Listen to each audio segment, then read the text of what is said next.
Yo, what's going on, guys? JV here, and today I have some more Cleveland Browns football talk for you. In today's video, I'm going to talk about 5 potential trade targets that the Browns could make before the November 3rd deadline. Now, keep in mind, the Browns are 5-2 with playoffs on their minds for the first time in a very, very long while.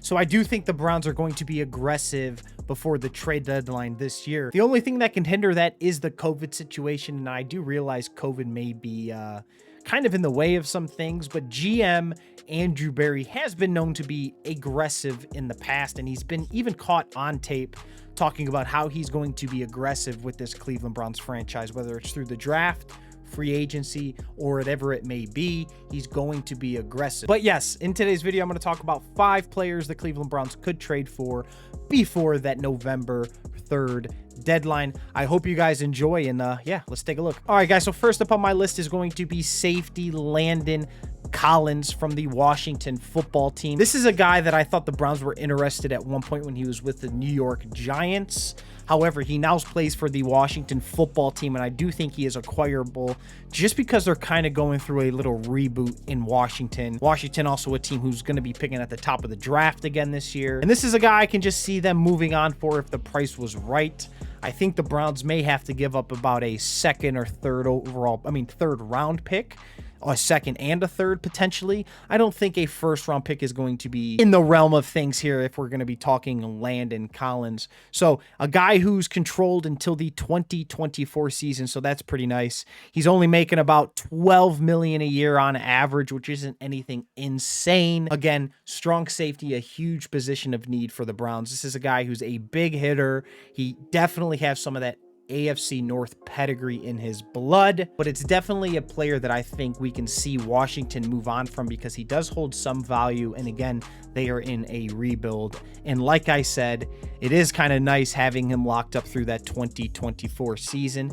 The only thing I'd be a little wary about is the fact that he has dealt with some injuries, but again, he's a strong safety, he's a big hitter, he's probably going to have a few of those here and there. But yes, number 1 on the list, Landon Collins.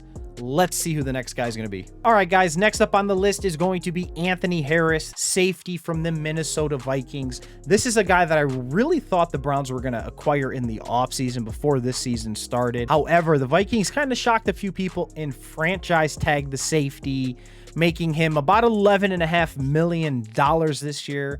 With that being said, however, I do think with the Vikings being in last place in their division and playing pretty terrible football, I do think he's a guy that the Browns could target and bring over without having to give up too much. Maybe a 3rd rounder this year, maybe a couple of picks, maybe a 5th and a 6th rounder this year. He's a good player, a little bit undersized, a lot of speed out of Virginia, but he's a guy that I know Stefanski talked highly about in the offseason, and he's a guy that I think could really, really help this safety room. So yes, number 2 on the list, Anthony Harris. And like I said, you're not tied to him long term.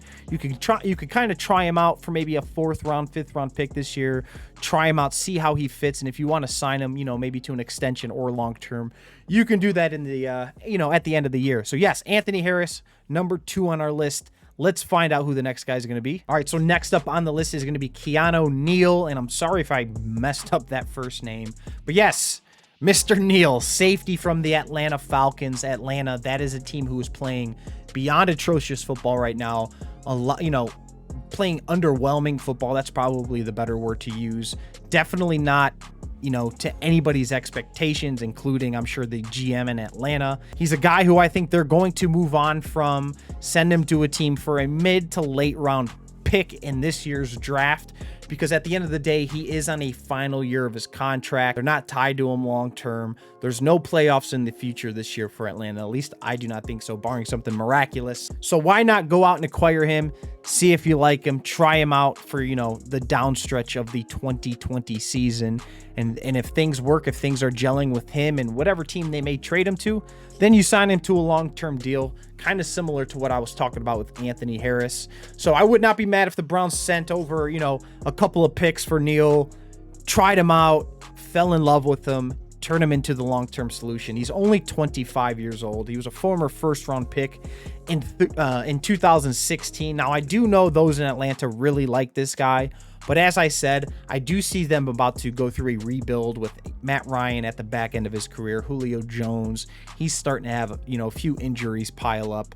I can see them moving on, especially since there is value there. But like I said, pretty similar to the Anthony Harris pick. Keanu Neal, number 3 on my list. Let's see who number 4 is. All right, so next up on the list is J.J. Watt. And I know some of you guys are thinking, why? No. What? No. But just hear me out. We're talking about a guy who you don't have to commit to long-term.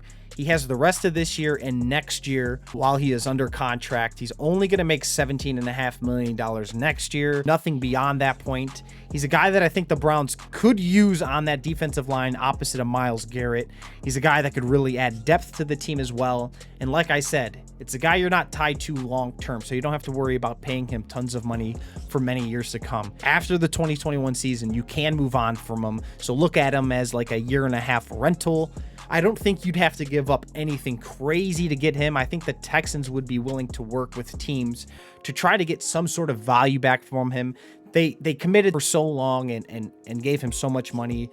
With the Texans, I think going through a rebuild, I do think that their GM and head coach, Bill O'Brien, will be canned. He has been canned, actually. I don't know what I'm talking about. Romeo Crennel now taking over things there. So I do see that team kind of going through a rebuild, behind Deshaun Watson. I know they paid Deshaun Watson a ton of money. So I see the team rebuilding around him, maybe bringing some picks, surround the team with some talent. Maybe the Browns send over a 2nd round pick, hopefully not, a 3rd round pick, maybe a 4th and a 5th round pick for J.J. Watt in return. The Browns put him on opposite side of Myles Garrett. You got Claiborne, you got Ogunjobi, you got Sheldon Richardson, you got some guys there you can use for depth.